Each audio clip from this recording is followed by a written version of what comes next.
الرحمن الرحيم إياك نعبد وإياك نستعين اهدنا الصراط المستقيم صراط الذين أنعمت عليهم غير المغضوب عليهم ولا الضالين صل على محمد.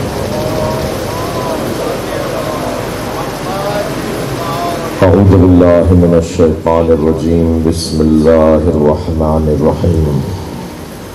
الحمد لله الذي لا يبلغ مدحته القائلون ولا يحصي نعماءه العادون ولا يعدي حقه المجتهدون الذي ليس لصفته حد محدود ولا نعت موجود ولا وقت معدود ولا أجل ممدود فطر الخلائق بقدرته ونشر الرياح برحمته.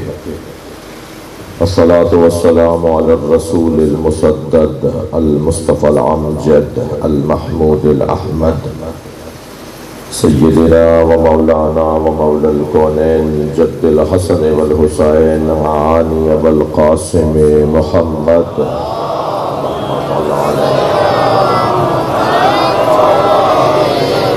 وآله الطيبين الطاهرين المعصومين الذين قال الله إنما يريد الله ليذهب عنكم الرجس أهل البيت ويطهركم تطهيرا.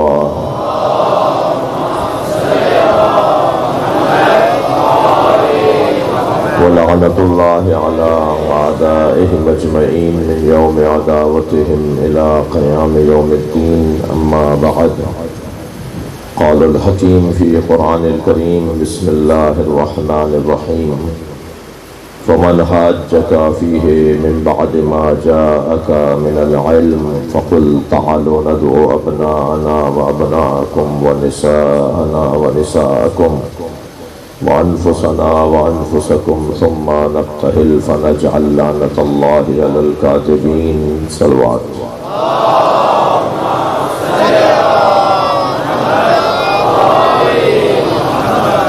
سورہ مبارکہ آل عمران کی 61ویں آیت. اس آیت میں ایک معاشرتی مسئلے کو بیان کیا گیا ہے، نبی کی عظمت کو بیان کیا گیا ہے، اللہ کی سنت کو بیان کیا گیا ہے، پنجتن کی فضیلت کو بیان کیا گیا ہے، اور پنجتن کے مقابلے میں آنے والوں کی لعنت کو بیان کیا گیا ہے. یہ آیت قرآن مجید کی ایک روشن آیت ہے جو عنوان رکھتی ہے پنجتن کی عظمت کا. میں اور آپ مجلسیں اس لیے کرتے ہیں کہ قرآن کی آیتوں کو پڑھیں اور اپنی محبتوں میں ہر مجلس کے بعد کچھ اضافہ سا محسوس کریں. ہمارا جو تعلق اللہ رسول اور اللہ کے رسول کے گھرانے سے ہے، اس میں ہر مجلس کے بعد بہتری محسوس ہو تو سمجھیے کہ مجلس سے واپس آئے ہیں، اور اگر اسی جگہ پر ہیں کہ جہاں پچھلی مجلس میں تھے تو شاید روایت تو ادا ہوئی ہے لیکن عبادت ادا نہیں ہے. ہمیں ان مجلسوں کے ذریعے سے اپنے قرب میں اضافہ کرنا ہے، اور الحمدللہ ایسا ہی ہوتا ہے، ایسا ہی ہو رہا ہے.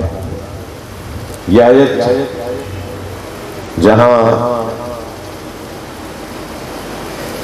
اہل بیت کی عظمت کی آیت ہے، وہاں اللہ کا اہل بیت کے ساتھ کتنا گہرا تعلق ہے اسے بھی بتا رہا ہے. اللہ اہل بیت کو کتنا چاہتا ہے. یہ میرے بچوں اور جوانوں کے ذہن میں رہے کہ کوئی کام بھی بغیر مقصد کے نہیں ہوتا. آپ گھر سے چلے تو کسی غرض سے چلے ہوں گے، فلاں چیز خریدنے گئے، فلاں چیز دینے گئے، فلاں چیز لینے گئے، فلاں سے ملنے گئے، مجلس میں آ رہے ہیں، نماز پڑھنے جا رہے ہیں، حج کرنے جا رہے ہیں. کوئی ہمارا کام ایسا نہیں ہے جو بغیر مقصد کے ہو. بغیر مقصد کے کوئی کام نہیں ہے، اور اس مقصد کو فلسفے میں علت غائی کہتے ہیں. ہر کام کا ایک مقصد نہائی ہے. اور اس مقصد نہائی یا مقصد غائی تک پہنچنے کے لیے بھی کچھ مقصد ہیں. وہ جتنے بھی مقصد رستے میں آتے ہیں وہ مقصد تو کہلاتے ہیں مگر مقصد غائی نہیں کہلاتے. مثال کے طور پر آپ کو مشہد مقدس امام رضا کی زیارت کے لیے جانا ہے تو یہ آپ کا مقصد غائی ہے، مقصد نہائی ہے، یہ آپ کا آخری مقصد ہے. مگر امام رضا کی زیارت کے لیے جانے کے لیے، زیارت تک جانے کے لیے آپ کو ویزا لگوانا پڑے گا، آپ کو ٹکٹ خریدنا پڑے گا، ٹکٹ لے کے ایئرپورٹ تک یا بس اڈے تک جانا پڑے گا، بس میں بیٹھنا پڑے گا، اور پھر بس آپ کو ایک جگہ اتارے گی تو وہاں سے ایک اور سواری کو لینا پڑے گا. یہ جو مسلسل آپ ایک منزل سے دوسری منزل میں داخل ہو رہے ہیں یہ ایک آخری مقصد تک پہنچنے کے راستے ہیں. توجہ چاہوں گا. یعنی مثلا میں اپنی بات کو اور اس طرح سے روشن کروں کہ اگر آپ مشہد جا رہے ہیں امام رضا کی زیارت کو تو اس تک پہنچنے کے لیے جو آپ نے 4 منزلیں لی ہیں، 4 مثلا رستوں کو اپنایا ہے، ان سب میں کیوں کیوں کیوں کیوں تو پوچھا جائے گا، مگر جو آخری مقصد ہوگا اس میں کیوں نہیں پوچھا جائے گا. مثال دے رہا ہوں میں، صاحبان دقت بیٹھے ہوئے ہیں، مثلا اسی مثال پر رہتے ہیں کہ مشہد جانا مقصد ہے تو آپ کو کوئی پوچھے جب آپ ٹکٹ خریدنے گئے ہوں صاحب کہاں جا رہے ہیں تو آپ کہیں گے ٹکٹ خریدنے جا رہا ہوں. تو وہ پوچھ سکتا ہے کہ ٹکٹ کیوں خرید رہے ہیں تو آپ جواب دیں گے تاکہ جہاز میں بیٹھ سکوں یا بس میں بیٹھ سکوں. تو وہ پوچھ سکتا ہے کہ بس میں کیوں بیٹھنا چاہتے ہیں تو آپ جواب دیں گے تاکہ تہران یا نجف اتر سکوں. مثلا اگر نجف مشہد جا رہے ہیں تو تہران یا مثلا مشہد اتر سکوں. تو کہے گا جی مشہد کیوں جانا چاہتے ہیں تو آپ کہیں گے تاکہ امام رضا کی زیارت کر سکوں. مگر اب نہیں پوچھا جائے گا کہ زیارت کیوں کرنا چاہتا ہے. بس جہاں سوالات کا سلسلہ رک جائے وہی مقصد ہوا کرتا ہے. ذرا صلوات پڑھیں محمد و آل محمد.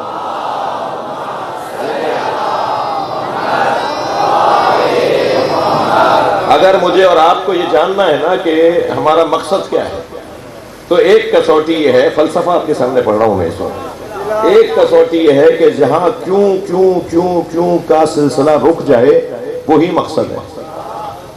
مثلا پوچھا جا سکتا ہے کہ وضو کیوں کر رہے ہیں تو کہا جائے گا نماز پڑھنے کے لیے. مثلا پوچھا جائے کہ نماز کیوں پڑھ رہے ہیں تو جواب دیا جائے گا اللہ کا قرب حاصل کرنے کے لیے. اب نہیں پوچھا جائے گا کہ اللہ کا قرب حاصل کیوں کرنا چاہتے ہیں. ایک اور صلوات نبی کی ذات پہ دیا کریں.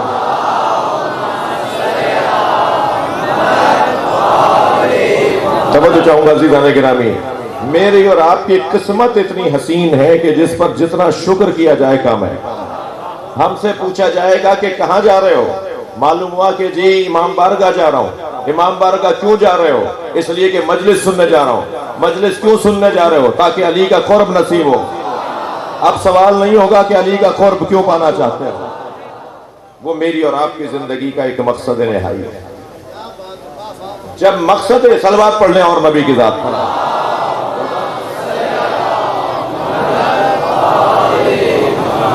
خوش قسمتی ہے میری اور آپ کی کہ ہمارے ذہن میں ہمارا مقصد نہائی ہے. ہم مولا علی فرماتے ہیں کہ یا طالب علم بنو، جی یا طالب علم بنو یا معلم بنو، مکھی مچھروں کی طرح نہ رہو جو روزانہ جگہ بدلتے ہیں، جو روزانہ گھر بدلتے ہیں، جو روزانہ در بدلتے ہوں. میں توجہ چاہوں گا ایک جملے پر، روزانہ نظریہ بدلنے والا علی کی نگاہوں میں مچھر مکھی سے کم نہیں.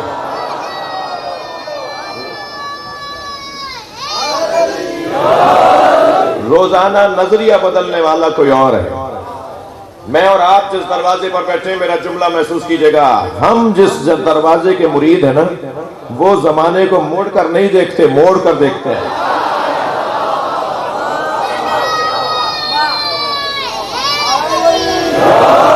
حالات کو اپنے حق میں تبدیل کرنا ہنر ہے، حالات سے تبدیل ہو جانا ہنر نہیں ہے. ناراض نہ ہوئیے گا، کچھ باتیں کرنے جا رہا ہوں. حالات سے متاثر ہو کر زندگی گزارنا ہنر نہیں ہے، حالات کو متاثر کرنا ہنر ہے۔ جی جو صاحب العصر کے ماننے والے ہوں وہ زمانے کا رونا نہیں روتے، جو امام زمانہ کے ماننے والے ہوں وہ زمانے سے متاثر نہیں ہوتے۔ دیکھیے یہ انسان کی ایک بڑی کمزوری ہے کہ وہ حالات کا اثر لیتا ہے۔ اگر ہمیں شدید بدبو آ رہی ہو تو خود بخود سر میں درد شروع ہو جائے گا یا الٹی ہو جائے گی۔ یہ میں سامنے کی بچوں کی مثالیں دوں گا نا، اگر شدید قسم کی بدبو آ رہی ہو تو ایک مرتبہ یا سر میں درد شروع ہو جائے گا یا قے آنا شروع ہو جائے گی، الٹی آنا شروع ہو جائے گی۔ تو پہلے تو طبیعت ٹھیک تھی، یہ کیا چیز کیا ہوا ہے کہ جو آپ کو الٹی آ گئی؟ یہ کیا ہوا جو سر میں درد شروع ہو گیا؟ تو آپ جواب دیں گے اثر لیا ہے ہم نے بدبو کا، شدید قسم کی بدبو کا اثر ہو گیا۔ ایسا ہی ہے، مثلاً آپ نے کچھ ظلم ہوتا ہوا دیکھا، کسی کے ساتھ زیادتی ہوتے ہوئے دیکھی تو آپ کو رونا آ گیا۔ یہ جو آپ کی آنکھوں میں آنسو آ گئے، یہ جو آپ کا دل ٹوٹا، دقت ہے، یہ آپ نے اس کا اثر لیا ہے۔ ہم پتھر کے تو ہے نہیں، اثر تو لیں گے، اثر تو لیں گے۔ یہ جو ہم مجلسیں کر رہے ہیں نا، یہ جو ہم عزاداری کر رہے ہیں، میرے بچوں جوانوں فلسفہ اعضاء کو سمجھنے کی کوشش کرو۔ یہ ہم روایتوں کو ادا نہیں کر رہے، یہ ہم عادتوں کے مطابق نہیں بیٹھے، یہ معاذ اللہ ہم تفریح کے لیے نہیں آئے۔ میں گزشتہ 3 سال سے پکار رہا ہوں کہ مجلسوں میں موبائلوں کو بند کروائیں۔ یہ صرف اسی سال سے نہیں کہہ رہا ہوں کہ یہ لائف مجلسیں رکوائیں، یہ موبائل بند کروائیں، میں 3 سال سے پکار رہا ہوں۔ اور اس کی ایک وجہ یہ ہے کہ کیا آپ کو امام حسین کے حرم میں موبائل لے جانے دیتے ہیں؟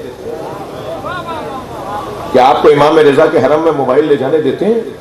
جی شہباز قلندر رحمۃ اللہ علیہ کے مزار پر جو بے ادبی ہو رہی ہے اس کا ایک بڑا سبب موبائل ہے۔ سیلفیاں کھنچ رہی ہیں، تصویریں بنائی جا رہی ہیں، بے ادبی کا ماحول ہے، بدتمیزی کا ماحول ہے۔ مگر کربلا میں، نجف میں، مشہد میں آپ کو موبائل لے کر نہیں جانے دیتے۔ کیوں نہیں لے جانے دیتے؟ اس لیے لے جانے نہیں دیتے کہ اس سے ایک ماحول بنتا ہے، وہ تفریح کا ماحول ہے۔ یہ مجلس ہے، ہم تفریح کرنے نہیں آئے، یہ ادب کی جگہ ہے، یہ تہذیب کی جگہ ہے، یہ روحانیت کی جگہ ہے، یہ معنویت کی جگہ ہے۔ یہاں ہم چاہیں تو ہمارے برابر میں کوئی اللہ کا ولی ہو سکتا ہے، ورنہ وہ اٹھ کے چلا جائے گا۔ وہ اللہ کا ولی جو آیا ہوا ہے، فرشتہ جسے آنا تھا مجلس میں، وہ دیکھے گا یہ مجلس نہیں ہو رہی، کون روکے گا اسے؟ بانی روکیں گے۔ کون روکے گا اسے؟ آپ برابر والے روکیں گے۔ تفریح نہ ہونے پائے مجلس رضا، ادب احترام کے ساتھ سر جھکا کر، وضو کر کے، جوتیاں اتار کے۔ یہ اپنے مہنگے مہنگے موبائل ہمیں نہیں دکھاؤ،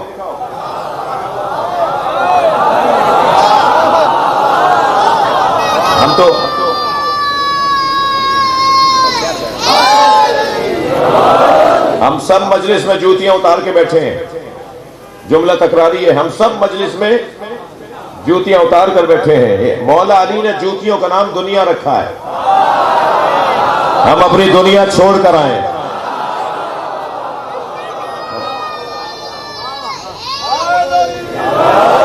جب بڑے نہیں لگائیں گے تو بچہ ہی ڈیوٹی دے گا۔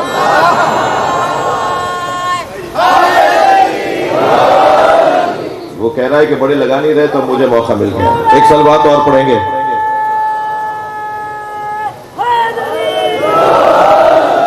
ہاں، نئے شیعہ جو نعرے لگا رہے ہیں، ایک اور صلوات نبی کی ذات۔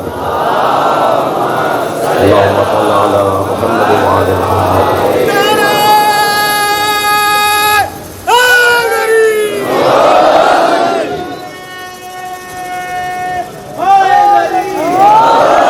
توجہ ہے آپ حضرات کی؟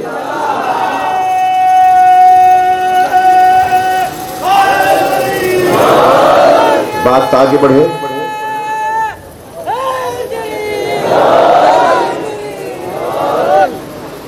ویسے تو اگر 1 گھنٹے تک نعرے ہی لگتے رہے،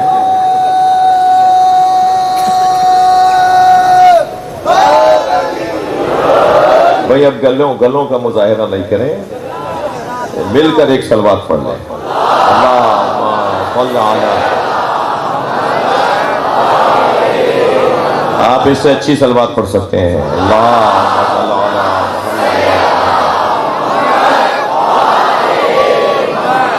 بات آگے بڑھے. دیکھیے ہم انسان ہیں، پتھر کے بنے ہوئے نہیں ہیں. ہم اثر لیتے ہیں، متاثر ہوتے ہیں، ماحول کا اثر ہم پر چڑھتا ہے. تو آپ کیا کریں کہ اچھا دیکھیے بڑے بڑے لوگوں نے ماحول کا اثر لیا ہے جی، بڑے بڑے لوگوں نے نام اثر لیا ہے. میں اگر بڑے بڑے لوگوں کا نام بتاؤں گا تو کچھ چھوٹے لوگوں کو پریشانی ہو جائے گی جی. تو وہ میں نام نہیں لے رہا، آپ خود ہی دیکھیے گا کہ کون بڑے بڑے ہیں. تو بڑے بڑے لوگوں نے اثر لیا ہے. لیکن آپ دیکھیے کہ آپ ذرا دیکھیے پورا ماحول بت پرستی کا جی. حضرت ابراہیم کے زمانے کا پورا ماحول بت پرستی کا، اور اس حد تک بت پرستی راسخ ہو چکی تھی، گھروں میں گھس چکی تھی کہ خود حضرت ابراہیم کے چچا آزر کارخانہ لگاتے ہیں بت بنانے کا. اور حضرت ابراہیم نے جا کر جب بت خانے میں چھوٹے چھوٹے بت توڑ دیے اور ایک بڑے بت کے گلے میں کلہاڑی لٹکا دی، اور جب لوگوں نے آ کر دیکھا کہ صاحب کسی کی آنکھ پھوٹی ہوئی ہے، تو کسی بت کا کان کٹا ہوا ہے، کسی بت کا جو ہے پیر ٹوٹا ہوا ہے، کسی بت کی جو ہے مثال کے طور پر منہ بگاڑا ہوا ہے، اور ایک بڑے بت کے گلے میں کلہاڑی اور وہ سالم ہے، تو ان سب نے کہا یہ ابراہیم نے کیا ہے. اور ایسے ہی تھا، حضرت ابراہیم نے کیا تھا. اور جب بلا لیا انہیں کہ ابراہیم تم نے کیا ہے، تو حضرت نے فرمایا اسی نے کیا ہوگا جس کے گلے میں کلہاڑی لٹکی ہے. تو حضرت ابراہیم نے جیسے یہ کہا نا تو فوراً کہنے لگے وہ تو ناک پہ بیٹھی ہوئی مکھی بھی نہیں جھل سکتا. تو یہی حضرت ابراہیم کہلوانا بھی چاہتے تھے.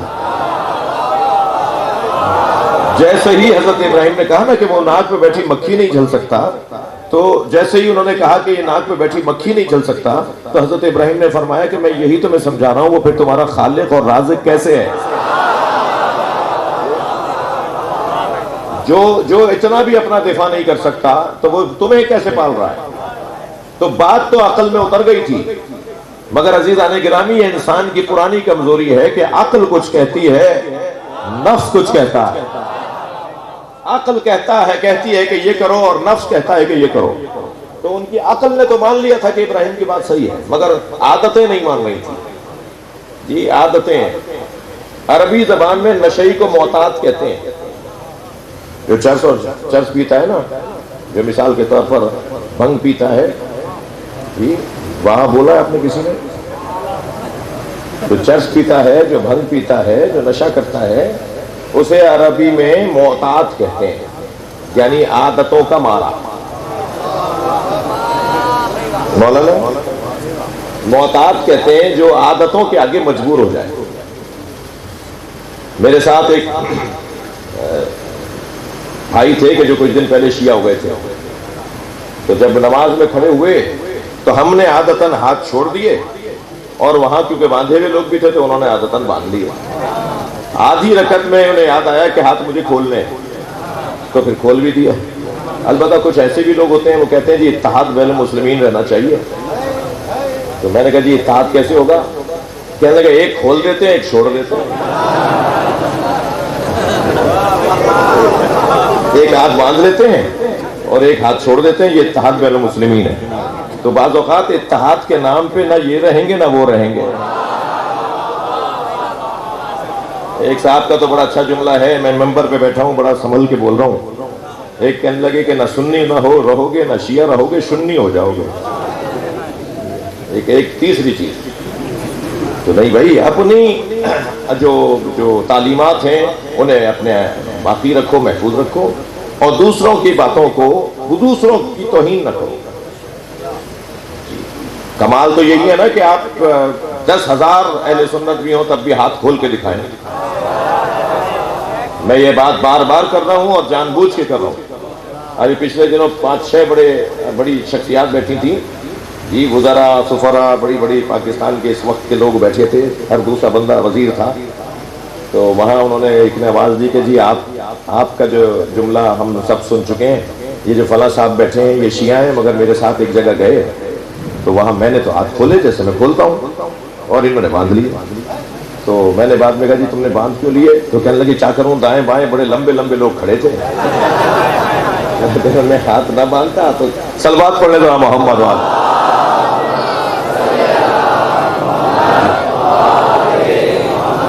تو وہاں گفتگو یہ ہوئی کہ جی آپ کا کلپ ہم نے سنا تو ہم ایک دوسرے کو بھیجتے ہیں. وہ کہنے لگے ہم ایک دوسرے کو بھیجتے ہیں کہ شہنشاہ نقوی کیا کہہ رہے ہیں. تو میں نے یہ جملہ کہا تھا کہ مجھے وہ سنی بہت اچھا لگتا ہے جو لاکھوں شیعوں میں ہاتھ باندھ کے نماز پڑھتا ہے. کربلا میں، مشہد میں، نجف میں، حرم حضرت معصومہ میں لاکھوں شیعہ جماعت میں نماز پڑھ رہے ہوتے ہیں یا کھڑے ہوئے نماز پڑھ رہے ہوتے ہیں اور وہ ہاتھ باندھے ہوئے 4-6 بھی نظر آ رہے ہوتے ہیں. واللہ مجھے بہت اچھا لگتا ہے. مگر اتنا ہی وہ شیعہ برا لگتا ہے جو 4 سنیوں میں ہاتھ باندھ لیتا ہے. پشیمان ہے، نادم ہے، گھبرایا ہوا ہے، ڈرا ہوا ہے. گفتگو میں یہ کر رہا ہوں کہ ماحول کا اثر لینا، حالات سے متاثر ہونا، یہ کمزور انسان کی علامت ہے. وہ انسان بہت کمزور ہے. میں نے دیکھے سہیل بھائی بہت سارے لوگ جو 2 سال امریکہ ہو کر آتے ہیں، جب واپس آتے ہیں تو سندھی بھی توتلے ہو کر بولتے ہیں، منہ ٹیڑھا کر کر کے اپنی زبان بول رہے ہوتے ہیں. بھائی تمہیں کیا ہو گیا؟ تم انگریزی بول لو یا تو پوری طرح یا سندھی بول لو. بول سندھی رہے ہو، لہجہ انگریزوں کا ہے. کیا نہیں میں 2 سال سے وہاں ہوں. جو یہاں تم 25 سال سے تھے، 25 سال سے تم یہاں تھے، وہ تم نے بھلا دیا، 2 سال کا اثر لے لیا. یہ انسان کی کمزوری ہے. توجہ دلا رہا ہوں آپ کو. انسان اپنی اس کمزوری کو دور کرے. اثر لینا بھی ہے، توجہ چاہوں گا، تو وہ اثر لینا ہے جو آسمانی ہو، قرآنی ہو، الہی ہو، للہی ہو، حیدری ہو. جو اثر لینا ہے وہ لینا ہے، جو اثر نہیں لینا وہ نہیں لینا. تو مجھے پہلے طے کرنا ہے کہ کون سا اثر مجھے لینا ہے اور کون سا اثر مجھے نہیں لینا. توجہ چاہوں گا جی، توجہ. حضرت ابراہیم کے تو اپنے گھر میں بت بنتے ہیں بھائی. کارخانہ ہے چچا کا. اپنے گھر سے میری مراد خدا نخواستہ یہ نہیں کہ حضرت ابراہیم کا گھر. آپ چاچا تایا کے گھر کو اپنا گھر کہتے ہیں نا. پالا تھا انہوں نے. حضرت ابراہیم نے کو ان کے چچا آزر نے پالا تھا. تو پالنے والے کو اب کہہ کر قرآن نے یاد کیا ہے. والد نہیں تھے. صلوات پڑھیں گا محمد والد.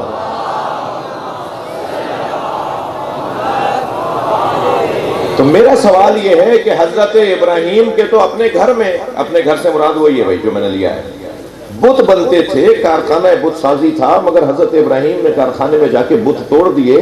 معلوم یہ ہوا کہ جو وہاں سے اثر لے کے آیا ہو اسے یہاں کا اثر متاثر نہیں کرتا. اب میں اور آپ جس دروازے سے جڑے ہوئے ہیں، جس گھرانے سے جڑے ہوئے ہیں، وہ وہاں سے اثر لے کر آئے. کمال یہ ہے کہ آپ اثر ڈالیں، اثر قبول نہ کریں. کمال اس گھرانے کا یہ ہے کہ آپ جہاں جائیں، یعنی یہ گھرانہ جہاں جاتا ہے اثر چھوڑ کر آتا ہے، اثر لیتا نہیں ہے. مجھے ابھی ایک منزل اور آگے آنی ہے. اس گھرانے کا کمال یہ ہے، اور اس گھرانے کی تعلیم اپنے چاہنے والوں کو یہ ہے کہ اثر لینا نہیں، اثر چھوڑنا. پہلے اتنے مضبوط ہو جاؤ. کیا کہا ہے حدیث نے؟ حدیث کہتی ہے الحکمت ضالۃ المومن، الحکمت ضالۃ المومن اینما وجدہا اخذہا. حکمت مومن کی کھوئی بھی چیز ہے، علم مومن کی اپنی چیز ہے، جہاں سے ملے لے لو. جی تو کہنے لگے جی ہم تو فلاں جگہ گئے تھے تو یہ اثر ہو گیا. نبی نے فرمایا تھا کہ علم آپ کی اپنی چیز ہے، جا کے لے لو. ہم لینے گئے تو ہمارے پر اثر ہو گیا. 2 بچوں کو میں جانتا ہوں جو شیعہ گھرانے میں پیدا ہوئے، اس وقت قادیانی ہو گئے. جب میں نے ان کے ماں باپ سے پوچھا کہ آخر وجہ کیا ہے، تو کہا یہ لندن میں پڑھنے کے لیے گئے تھے، وہاں ان کے سارے دوست قادیانی تھے اور یہ ان کی سنتے رہے، ہماری نہیں سن رہے تھے. تو میں نے کہا جی آپ کا قصور ہے، آپ نے پہلے انہیں پکا مومن بنایا ہوتا. بھائی یہ جو حدیث کہہ رہی ہے نا کہ الحکمت ضالۃ المومن، حکمت مومن کی کھوئی بھی چیز ہے، علم مومن کی اپنی کھوئی بھی چیز ہے، جہاں سے ملے لے لو. تو اب بڑے سج کے ہمارے آج کا جوان کہتا ہے کہ جی صاحب وہ انگریزوں سے پڑھنے میں کیا مسئلہ ہے، وہ قادیانیوں سے اور وہ مثال ہندوؤں سے پڑھنے میں کیا مسئلہ ہے. تو ہم واقعی کہہ رہے ہیں کوئی مسئلہ نہیں، پڑھو ان سے جا کر، مگر پہلے مومن ہو جاؤ تاکہ وہ تمہیں پڑھائیں نہیں. وہ تمہیں کیمسٹری اور فزکس اور میتھ تو پڑھائیں مگر اپنا عقیدہ نہ پڑھائیں. تم پہلے پر مضبوط مومن بن گئے. تو اگر مومن بن گئے تو پھر ہمارے پر اثر نہیں ہوگا بلکہ ہم اثر چھوڑ کر آئیں گے. جتنے بھی اہل بیت کا مقام تو بہت بلند ہے، انبیاء کرام، اہل بیت عصمت و طہارت، یہ سب وہاں سے آئے ہیں، لہٰذا یہ وہاں کا اثر لے کر آئے ہیں، یہاں متاثر نہیں ہوں گے. اب میں بہت دیر لگا دی میں نے آپ کو ایک دو مصرے سنانے کے لیے. علامہ اقبال نے نسخہ دے دیا ہے کہ کیا کریں کہ ہم مغرب کا، یورپ کا، سمندر پار ممالک کا، پاکستان کے اندر موجود بسنے والے مختلف رنگوں کا اثر نہ لیں. کیا نسخہ ہے؟ کیا کریں کہ ہم پر اثر نہ ہو بلکہ ہم ہی اثر ڈالتے رہیں، یا کم سے کم اپنے آپ کو بچائے رکھیں. ہم کسی کو کچھ تبدیل نہ کر سکیں تو یہ بھی صحیح ہے، لیکن ہم کسی سے سن کر تبدیل ہو جائیں یہ خطرناک ہے. تو کیا کریں؟ علامہ اقبال نے دو مصروں میں ہمیں نسخہ دے دیا ہے. علامہ اقبال فرماتے ہیں خیرہ نہ کر سکا اسے جلوے دانش فرہنگ. جی جرمنی گئے تھے نا، فرانس گئے تھے نا علامہ اقبال، آج بھی وہاں ان کی یادگاریں موجود ہیں جہاں وہ ٹھہرے تھے. جی فرہنگ یعنی مغرب، یورپ. فرمایا خیرہ نہ کر سکا اسے جلوے دانش فرہنگ، یعنی وہاں رہے مگر وہاں کا اثر نہیں لیا. وہاں پڑھنے گئے تھے، پڑھ کر آئے ہیں، وہاں سے علم لے کر آئے، تہذیب لے کر نہیں آئے. وہاں سے علم لے کر آئے، بے حیائی لے کر نہیں آئے. وہاں سے علم لے کر آئے ہیں، حیوانیت لے کر نہیں آئے. وہاں سے علم لے کر آئے ہیں، وہاں اس کا وہ جو اختلاط والا نظام ہے نا کہ یہ پتہ ہی نہیں ہے کہ بیوی کون ہے، یہ پتہ ہی نہیں ہے. بچوں کی شادیاں ہو رہی ہوتی ہیں تو ماں باپ کہتے ہیں اپنی بھی شادی کر لیتے ہیں. یہ بے حیائی کی حدیں ہیں. علامہ اقبال فرماتے ہیں، اب دیکھیں نسخہ علامہ اقبال کا، خیرہ نہ کر سکا اسے جلوے دانش فرہنگ. تھکے تو نہیں ہیں؟ علامہ اقبال خیرہ نہ کر سکا اسے جلوے دانش فرہنگ، سرما ہے جس کی آنکھ کا خاک مدینہ و نجف. صلوات پڑھیں محمد و آل محمد.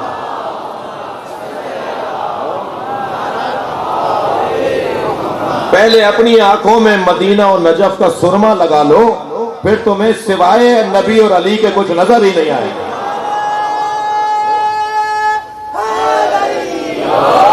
بلندتر صلوات محمد و آل محمد.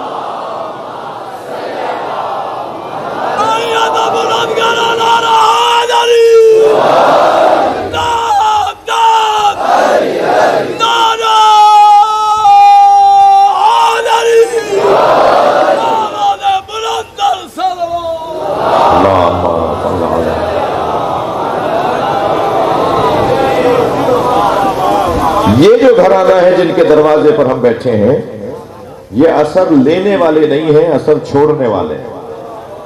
اور آپ کو اور مجھے ان کی تعلیم بھی یہی ہے کہ خود کو مضبوط بناؤ.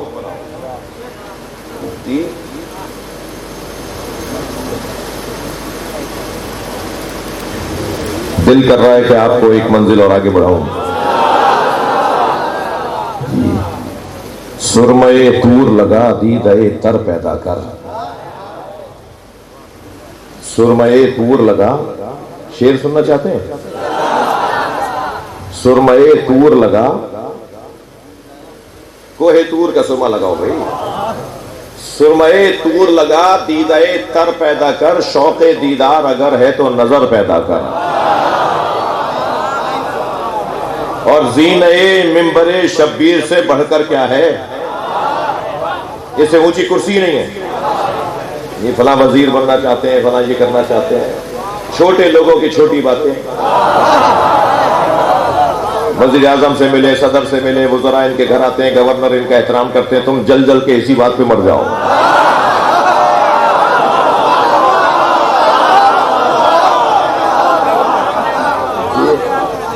اور پھر آرزو ہے کہ صاحب ان کے پیچھے کون ہے اور یہ کیا چاہتے ہیں. اور ہمارے والے بھی جو ٹھنڈے کمروں میں بیٹھ کے تبصرے کر رہے ہوتے ہیں، وہ کہتے ہیں جی انہیں وزیر بننا ہے، انہیں اسلامی نظریاتی کونسل کا چیئرمین بننا ہے. تو میں انہیں جواب دے رہا ہوں کہ زینہ ممبر شبیر سے بڑھ کر کیا ہے؟ جہاں بیٹھا ہوں اس سے اونچی کرسی نہیں ہے. زینہ ممبر شبیر سے بڑھ کر کیا ہے؟ مل گیا تجھ کو شرف، اس پہ نہ شر پیدا کر. یہ جگہ خیر پھیلانے کی جگہ ہے. کثرت سے مجلس پڑھنے والا آپ کا نوکر ہے. یہ جو آپ کے سامنے آپ کا نوکر بیٹھا ہے، تھوڑا سا پیچھے ہو جاؤ، میں ان دوستوں کی زیارت بھی کر لوں. کثرت سے شاہ صاحب، کثرت سے مجلس پڑھنے والا یہ آپ کا نوکر ہے. میں سوچتا تھا کبھی، اور آج منظر ہی کچھ اور ہے، ہزاروں کی تعداد میں تقریریں یوٹیوب کے اوپر ڈلی ہوئی ہیں، اور 85 بلکہ سینکڑوں تقریریں تو ہم نے روکی ہوئی ہیں کہ نہیں ڈالو، یہ ہضم نہیں ہوں گی۔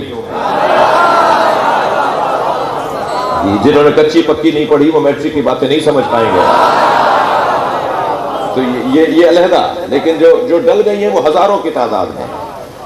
میں تھکتا نہیں ہوں سنیوں کو بھائی کہہ کے، اخلاقیات کے پیغامات، تہذیب کے پیغامات، اصلاح معاشرہ کے پیغامات، یہ انسانیت کے فروغ کے پیغامات، اور صرف تقریریں نہیں کرتا۔ الحمدللہ 16 فلاحی ادارے چلا رہا ہوں پاکستان میں، اسکول ہیں، ہاسپٹل ہیں، میڈیکل سینٹرز ہیں، ایمبولینس ہیں، جو پاکستان کے مختلف شہروں میں چل رہی ہیں۔ یہ نہیں کہ صرف تقریریں کر کے چلے گئے،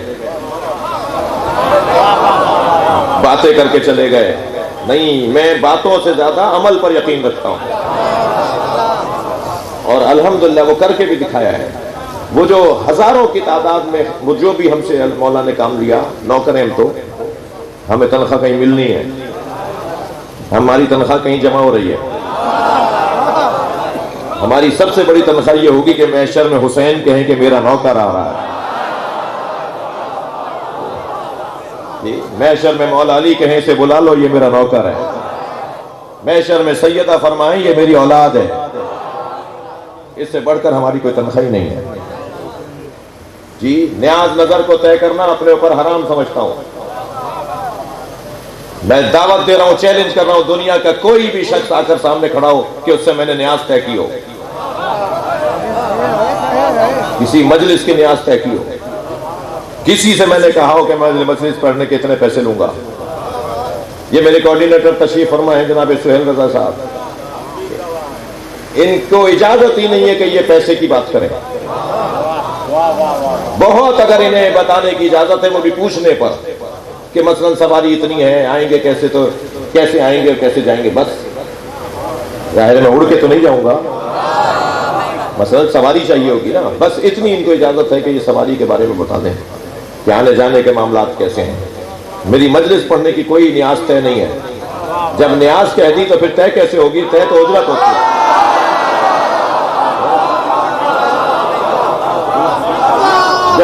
جب نیاز کہہ دی تو طے نہیں ہوگی نا، پھر تو اجرت طے ہوتی ہے جی، تنخواہ طے ہوتی ہے، اجرت طے ہوتی ہے۔ اگر میں نے اس دنیا میں اجرت اپنی لے لی، تنخواہ اپنی طے کر لی، تو پھر سیدہ سے کیا مانگوں گا؟ الحمدللہ اس پاکستان میں اب سے 10 سال پہلے سندھ کا حال تو بہت عرصے سے اچھا ہے جی، بلکہ ہمیشہ سے سندھ کا حال اچھا ہے۔ یہاں شاہ عبداللطیف بھٹائی کے مرید رہتے ہیں، یہاں قلندر شہباز کے چاہنے والے رہتے ہیں، یہاں اولیاء الہی کے ماننے والے رہتے ہیں، یہاں کی مٹی میں فقر ہے، یہاں کے پانی کے اندر عاجزی ہے، یہاں کا بہت بڑا وڈیرا بھی ہاتھ جوڑ کے بات کرتا ہے، یہاں کا بہت بڑا زمیندار بھی پیروں کو ہاتھ لگاتا ہے، سنی سید بھی ہو تو اسے سائیں کہا جاتا ہے، شیعہ سنی سید کو بھی سائیں کہتے ہیں، ایسا ہی ہے۔ تو یہاں کی تو تہذیب الحمدللہ اولیاء الہی کی وجہ سے، اللہ کے فقیروں کی وجہ سے یہاں کی تہذیب ہی کچھ اور ہے۔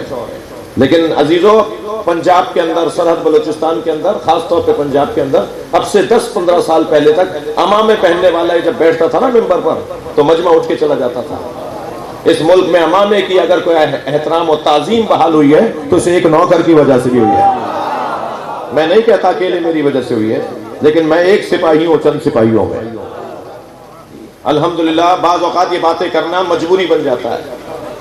توجہ چاہوں گا، ہم اس ملک میں خدمت کرنے کے لیے پیدا ہوئے ہیں۔ بہت آسان ہے دنیا کے کسی ملک میں بھی جا کے بسنا جی، بہت آسان ہے۔ ہنر یہ ہے کہ وہ کام کرو جو مشکل ہو۔ میں آپ سب کا، پاکستان کے سنی شیعہ مسلمانوں کا، جتنا پیار مجھ سے سنی کرتے ہیں وہ قابل رشک ہے، جتنا شیعہ کرتے ہیں اس سے کم نہیں ہے جو سنی پیار کرتے ہیں۔ یہ مسلسل 3 دنوں سے مسلسل بچے شیعہ ہو رہے ہیں، یہ کسی اور کی مجلس میں جا کے شیعہ کیوں نہیں ہو رہے ہیں؟ اللہ کرے وہاں بھی جائیں، لیکن میں جو کہنا چاہ رہا ہوں وہی سمجھیے گا۔ ایک سبب یہ سنی بچے جو یہاں آ کر روزانہ شیعہ ہو رہے ہیں، پہلے دن ایک ہوا، دوسرے دن 2 ہوئے، کل 2 ہوئے، اور کتنے ہی تھے کہ جو بیٹھے رہے اور کہا جی ہم کھڑے نہیں ہوں گے مگر کلمہ علی اور زندہ پڑھیں گے، ہم کھڑے ہو کر نہیں بولیں گے مگر ہم ہونا چاہتے ہیں، اور مسلسل پیغام آ رہے ہیں، مسلسل پیغام آ رہے ہیں۔ بلکہ ہمارے ایک بھائی نے، پتہ نہیں یہاں ہیں یا نہیں، وہ تو فرما رہے تھے کہ میں 10 سال پہلے شیعہ ہوا تھا، کاش میں کل ہوا ہوتا۔ تو وہ بھی ایک بہرحال میں محبت کا انداز ہے۔ تو اتنی سی بات ہے، توجہ چاہوں گا آپ سے کہ اثر قبول کرنا، توجہ ہے، اثر لینا۔ میں تو الحمدللہ عربی بھی اردو لہجے میں بولتا ہوں، فارسی بھی میں اردو لہجے میں بولتا ہوں، تاکہ بتاؤں کہ میں پاکستانی ہوں، اپنی شناخت کے ساتھ جینا ہنر ہے۔ سرمئے طور لگا دیدہ تر پیدا کر، شوق دیدار اگر ہے تو نظر پیدا کر، توجہ ہے، مل گئی زینہ منبر شبیر سے بڑھ کر کیا ہے، مل گیا تجھ کو شرف، اس پہ نہ شر پیدا کر، اور ہر چمک دیکھ کے رک جانا کہاں اچھا ہے۔ نہیں، یہ دوسرا مصرع ایسے نہیں سناؤں گا، تھوڑی توجہ بڑھائیں گے۔ ہر چمک دیکھ کے رک جانا کہاں اچھا ہے، خود کو مضبوط بنا، شمس و قمر پیدا کر۔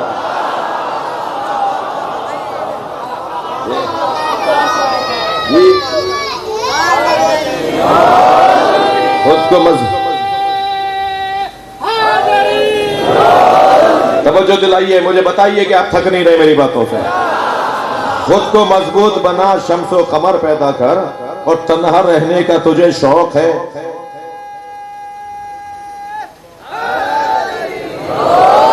تنہا رہنے کا تجھے شوق ہے، مسلم کیوں کر، شارع عام پہ چل، یار سفر پیدا کر۔ یہ کون سا کمال ہوا کہ خود وہاں چلے گئے، کمال تو یہ ہے کہ وہاں والوں کو یہاں لاؤ۔ یہ کون سا کارنامہ ہوا کہ اثر لے لیا، کمال تو یہ ہے کہ اثر ڈالو، اثر ڈالو ان کے اوپر، اور اثر ایسے ہی نہیں ڈلتا۔ کل ان دونوں جوانوں جو شیعہ ہوئے تھے، ان دونوں جوانوں نے بڑا حسین جملہ کہا۔ انہوں نے کہا کہ میں نے کہا بھئی شیعوں کی وجہ سے شیعہ نہ ہونا، ہمارا حال اچھا نہیں ہے، ناراض ہو رہے ہیں آپ مجھ سے؟ میں نے کہا بھئی ہماری وجہ سے تو شیعہ نہیں ہو رہے، کیونکہ ہماری وجہ سے شیعہ ہوگے تو کل پلٹ بھی جاؤ گے، ہمارا تو حال بہت اچھا نہیں ہے جی۔ کس وجہ سے شیعہ ہو رہے ہو؟ تو بڑا حسین جملہ کہا، مجھے اس وقت نظر نہیں آ رہا وہ بچہ، ہوگا کہیں رش کی وجہ سے، مجھے نظر نہیں آ رہا۔ تو اس نے بڑا اچھا جملہ کہا، اس نے کہا مودت اہل بیت اور صبر حسین، ان 2 باتوں کی وجہ سے ہم شیعہ ہو رہے ہیں۔ ادھر حسین کو مارنے والوں میں کون لوگ ہیں؟ تم کتنا ہی ہم پہ FIR کٹوا لو، وہ نام تبدیل نہیں ہوں گے۔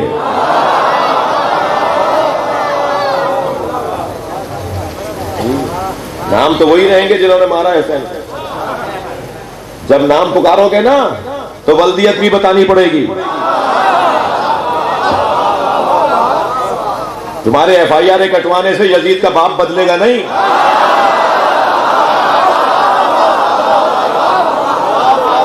صلوات پڑھ لیں محمد و آل محمد۔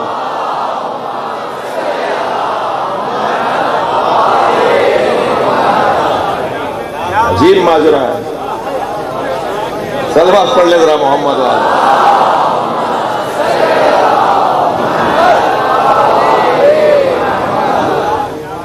ایک حقیقت ہے، یہ جہاد ہے میرے عزیزو جو آپ کر رہے ہیں، اسے جاری رکھنا ہے، اور اس میں جتنا مزہ ہے اتنا نرم بستروں پہ مزہ نہیں ہے۔ یہ وقت گزر جائے گا مگر نام اسی کا رہے گا جو حسین کے ساتھ جڑا ہوا ہے۔ آپ بتائیے، توجہ سنا دوں 1-2 شعر اور۔ شارع عام پہ چل، یار سفر پیدا کر، اور ساحل عشق پہ رک جانے سے حاصل کیا ہے؟ نہیں، ایسے نہیں، ساحل عشق پہ رک جانے سے حاصل کیا ہے؟ ڈوب کر پار اترنے کا ہنر پیدا کر، ڈوب کر پار اترنے کا ہنر پیدا کر۔ توجہ کر لیا آپ نے؟ اور یقیناً یہ وقت قریب ہے کہ ظہور ہونے والا ہے، اور جب ظہور ہو جائے گا تو پھر کوئی کچھ نہیں کر پائے گا، کرے گا وہی جسے صاحب العصر کہا جاتا ہے، بات اسی کی مانی جائے گی۔ بس اپنے دروازہ چھوڑ کے نہ جانا، کسی بھی دن دروازہ کھل جائے گا۔ میرا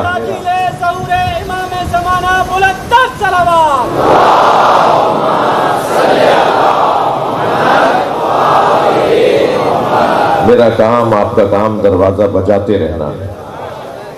دروازہ جب کھلے گا جب اللہ چاہے گا، اور وہ جو اندر ہے نا وہ بھی آنا چاہتا ہے، اور شاید مجھ سے اور آپ سے زیادہ وہ آنا چاہتا ہے۔ وہ اپنے ظہور کے لیے ہم سے زیادہ مضطرب ہے۔ شاعر کہتا ہے میں ان کی دید کا طالب، وہ حکم خالق کے، ہم ان کی دید کے طالب، وہ حکم خالق کے، مزہ ہے دونوں طرف انتظار ہوتا ہے۔ تو حکم الہی کے انتظار میں ہے، اور بہت جلد جب آئیں گے تو ہم پرسہ انہیں حسین کا دیں گے۔ جی چلیے اپنے ذہنوں کو ذرا کربلا لے چلیے۔ شب جمعہ مولا امام زمان کربلا اترا اپنے جد حسین کے مزار پر، اور ایک مرثیہ پڑھتے ہیں زیارت ناہیہ کے نام پر۔ زیارت ناہیہ کے عنوان سے ایک مرثیہ پڑھتے ہیں: السلام علیکہ ایھا الخد الطریب، سلام ہو ان رخساروں پر جن پہ مٹی لگ گئی تھی۔ جب بہن آئی تھی نا بھائی کے لاشے پر، میرے حصے کی ہے آج آخری مجلس ہے، خمسہ میرا مکمل ہو رہا ہے۔ جو رونے آئے ہیں وہ تکلف کر کے نہ روئیں، خاص طور پہ روتے ہوئے جب آپ کا چہرہ بگڑتا ہے نا تو یہ بگڑا ہوا چہرہ زہرا کو اچھا لگتا ہے۔ اصل پرسہ تو سیدہ کو دینا ہے، حسین کی ماں کو، جناب زہرا کو دعوت دیں۔ بی بی ایک نگاہ اس مجلس میں عنایت فرما دیں۔ یہ سب آپ کے بچے کے عزادار بیٹھے ہیں، اجرکم اللہ، اجرکم اللہ۔ جب بہن آئی ہے نا بھائی کے لاشے پر، تو بہن زینب سے لاشا پہچانا نہیں گیا، لاشے کے گرد چکر کاٹتی رہیں، کبھی پائنتی آتی ہیں، کبھی سرہنے آتی ہیں۔ امام سجاد نے پوچھا پھوپھی اماں کیا دیکھ رہی ہیں؟ فرمایا سالم جگہ ڈھونڈ رہی ہوں جہاں بوسہ دے سکیں۔ اجرکم اللہ، اجرکم اللہ۔ حق ہے بلند آواز سے رونا۔ میں جوانوں سے کہوں گا کہ تمہیں رونا نہ آ رہا ہو تو اللہ سے آنسو مانگو آج۔ یہ جو ایک قطرہ آنسو کا ہے نا، یہ ہماری قبر میں بہت کام آئے گا۔ اور پھر لاشے پہ کوئی جگہ سالم نظر نہ آئی تو میری بیوی نے کٹی ہوئی گردن کا بوسہ دیا، اور پھر کربلا سے مدینہ رخ کیا اور کہا صلی اللہ علیہ یا رسول اللہ ملیک السما، اے اللہ کے رسول، اے نانا، آپ پر آسمان کے فرشتے سلام کرتے ہیں۔ ھذا حسین، یہ ہے آپ کا حسین، مرمل بالدماء، جو خاک اور خون میں غلطان ہو گیا، مسلوب الامہ متوردا، جس کا ماما اتار کے لے گئے، جس کی ابا اتار کر لے گئے۔ نانا یہ ہے وہ بچہ جس کو آپ گود میں اٹھاتے تھے، یہی حسین ہے جسے آپ دوش پر بٹھاتے تھے۔ ابھی کہتے ہیں نانا آپ کے بچے کو مار دیا، آپ کی بیٹی کے سر سے چادر اتار لی۔ یہ ہے آپ کی امت، یہ ہے جو کلمہ پڑھتے ہیں آپ کے۔ اجرکم اللہ، اجرکم اللہ، تھکیں گے نہیں ہیں۔ آیت اللہ نظر منفرد قصہ کربلا میں لکھتے ہیں کہ ایک یزیدی لشکر کا سپاہی وہ خیمے لٹ رہے تھے تو لوٹنے کے لیے آیا، تو اسے کسی خیمے میں لوٹنے کو کوئی چیز نہیں ملی، تو ایک لوٹ کے لے جانے والے سپاہی کے ہاتھ میں بہت کچھ تھا، تو اس کو آواز دے کر کہا کچھ ہے کہیں جو میں بھی اٹھا لوں؟ تو اس نے کہا حسین کا لاشا لوٹا جا رہا ہے۔ وہ کہتا ہے کہ میں دوڑتا ہوا مقتل میں آیا جہاں حسین گرے ہوئے تھے تاکہ حسین کے بدن سے کچھ چیز اتار لوں، تو کہتا ہے وہاں بھی مجھے پہنچنے میں دیر ہو گئی، کوئی امامہ لے جا چکا تھا، کوئی ابا لے جا چکا تھا، کسی نے نالینیں اتار لی تھی، تلوار کوئی لے گیا تھا، حسین کے بدن پہ کچھ بچا نہیں تھا۔ میں نے دیکھا ایک پھٹا ہوا کرتا ہے جو حسین کے بدن پر، جگہ جگہ سے کرتا پھٹا ہوا ہے، میں نے سوچا کہ یہ کرتا اتاروں گا تو اس کی کوئی قیمت نہیں ملے گی، پھٹے ہوئے کرتے کی مجھے قیمت کیا ملے گی؟ کہتا ہے میں حسین کا بدن چھوڑ کے جانے لگا، تھکیں گے نہیں عزادارو، بڑا سخت میں آپ کو ایک مقتل کا منظر دکھانا چاہ رہا ہوں جو کتابوں میں لکھا ہوا ہے۔ وہ کہتا ہے کہ میں حسین کا بدن چھوڑ کے جا رہا تھا کہ اس پھٹے ہوئے کرتے کی تو کوئی قیمت نہیں ملے گی، کہ اچانک میری توجہ ہوئی کہ حسین نے کرتا روکنے کے لیے کمر میں پٹکا باندھا ہوا ہے، کمر میں حسین نے پٹکا باندھا ہوا ہے۔ تو کہتا ہے میں نے اسے غور سے دیکھا تو مجھے اندازہ ہوا کہ اس پٹکے کی قیمت ملے گی۔ کہتا ہے میں بیٹھ گیا حسین کے بدن پر، حسین کے بدن کے برابر میں، تو حسین نے اس پٹکے کو روکنے کے لیے باندھ کر 2 گرہیں لگائی ہوئی تھی۔ کہتا ہے میں نے پہلی گرہ کھولنا چاہی تو حسین کا ہاتھ اٹھنے لگا۔ کہتا ہے ہونے لگا کہ حسین کے ہاتھ میں حرکت ہو رہی ہے، تو ایک مرتبہ وہ ہاتھ اٹھا اور گرہ پر آ کر رکھ لیا حسین۔ کہتا ہے میں نے مکمل طاقت لگائی کہ حسین کا ہاتھ ہٹاؤں، مگر مجھ سے حسین کا ہاتھ ہٹتا نہیں تھا۔ بڑا سخت جملہ سنانے جا رہا ہوں، اللہ کرے مرے مولا حسین مجھ سے راضی ہو، جناب زہرا مجھے معاف کریں گی، کہ کہتا ہے میں نے پوری طاقت سے حسین کا ہاتھ ہٹانا چاہا مگر ہاتھ ہٹتا نہیں تھا، تو میں نے خنجر نکال کے حسین کا ہاتھ کاٹ دیا۔ میں رونے والوں سے پوچھوں زینب نے کیسے دیکھا ہو؟ حق ہے، تھکے نہیں، تکلف نہیں کریں، اجرکم اللہ، اجرکم اللہ، اجرکم اللہ۔ رونے والوں سے پوچھوں کہ سکینہ نے کیسے دیکھا ہوگا، رونے والوں سے پوچھوں کہ زوجہ رباب نے کیسے دیکھا ہوگا۔ عزادارو چلیے میں آج آپ کو شام لے جانا چاہتا ہوں، جناب زینب کی زیارت کر کے ایک چھوٹی بی بی کی قبر پہ چلیے۔ میرا سوال ہے کہ جناب سکینہ کی شہادت کیسے ہوئی؟ میرا عقیدہ، میرا نظریہ، میرا مطالعہ یہ ہے کہ جناب سکینہ کی شہادت دل کے بند ہو جانے کی وجہ سے۔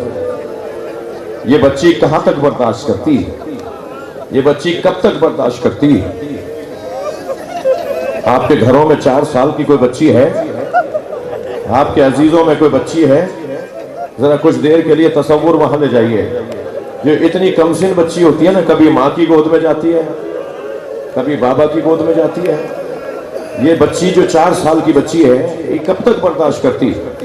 جی جناب سکینہ کو تماچا مارا گیا، جناب سکینہ کے دامن میں آگ لگی۔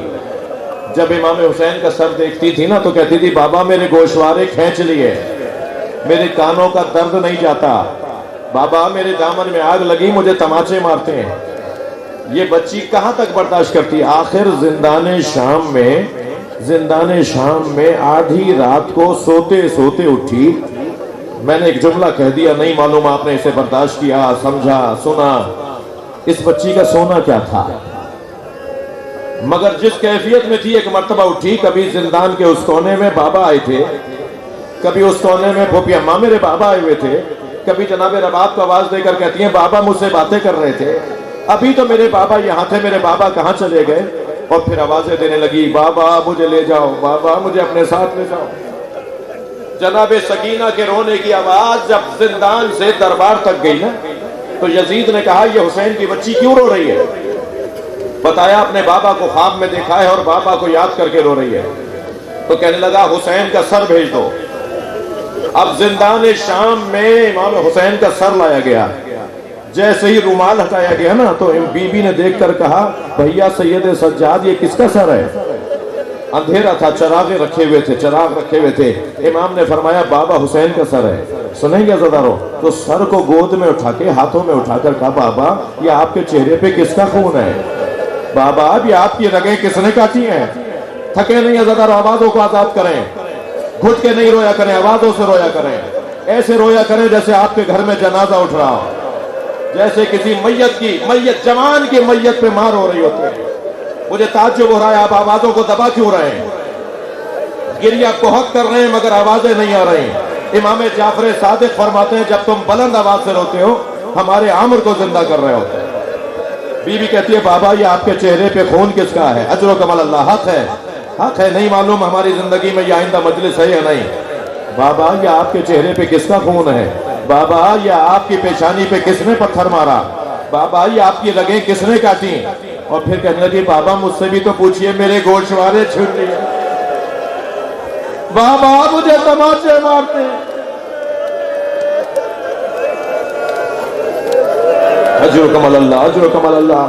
میری بی بی نے لبوں پہ لب رکھ دیے، امام حسین کے رخسار کا بوسہ لینے لگیں اور منہ پہ منہ رکھ کر بی بی خاموش ہو کر بیٹھ گئی۔ ابھی کچھ دیر گزری تھی کہ امام سجاد نے آواز دی پھوپھی زینب اماں رباب کو سنبھالیے۔ بیویوں نے، زینب بی بی نے جناب سکینہ کی ماں کو سنبھالا۔ امام سجاد قریب آئے، نبض پر ہاتھ رکھا، آواز دی انا للہ وَإِنَّا إِلَيْهِ رَاجِعُونَ۔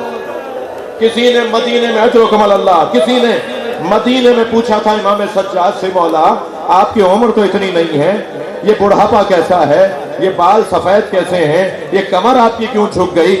تو امام نے فرمایا بہن کے جنازے نے بوڑھا کر دیا۔ وہ سکینہ کا ننھا سا جنازہ، بس مجلس مکمل ہو گئی، غسالہ کو بلایا گیا تو غسالہ روتی بھی باہر آئی اور امام سجاد کے سامنے بیٹھ کے کہنے لگی آپ کی بہن کو کیا بیماری تھی؟ امام نے فرمایا میری بہن کو کوئی بیماری نہیں تھی، کہ جب میں نے کرتا علیحدہ کیا تو بدن پہ نیلے نیلے نشان۔ امام کی آنکھوں میں آنسو آ گئے، میری بہن کو تازیانے مارے گئے، سکینہ پہ ظلم کیا گیا، حسین کی چھوٹی سی بچی زندان شام میں مر گئی، ماں بچی کا جنازہ دیکھ، بھائی بچی کا جنازہ زندان میں دفنا کرا گیا، آج بھی سکینہ زندان میں۔